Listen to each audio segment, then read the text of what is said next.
En ce moment, Angela Merkel sourit beaucoup. Il faut dire qu'en cette rentrée de septembre, tout lui réussit.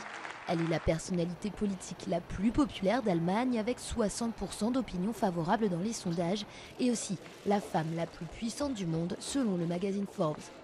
Le 12 septembre, elle a remporté une belle victoire en obtenant le feu vert de la justice allemande sur son plan de lutte contre la crise de l'euro.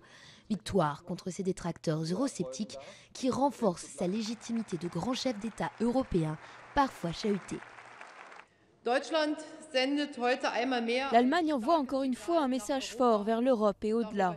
L'Allemagne prend ses responsabilités en tant que grande nation et en tant que partenaire européen fiable et déterminé. C'est donc une Angela Merkel confiante qui a répondu lundi dernier pendant presque 2 heures aux questions de la presse.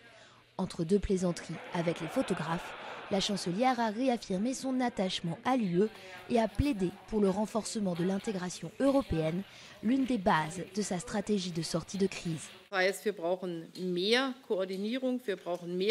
Nous avons besoin de plus de coordination, plus d'union, et en cela nous avons encore du travail jusqu'à la fin de l'année, à savoir une étroite coopération politique, en particulier dans la zone euro.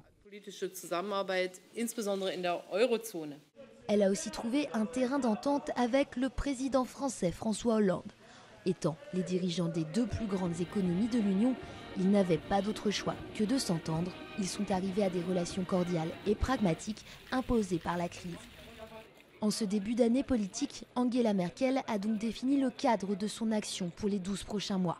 Pour la femme la plus puissante du monde, une seule menace, que la crise européenne s'aggrave. Pour elle, un échec serait fatal, alors que son mandat de chancelière sera remis en jeu dans un an.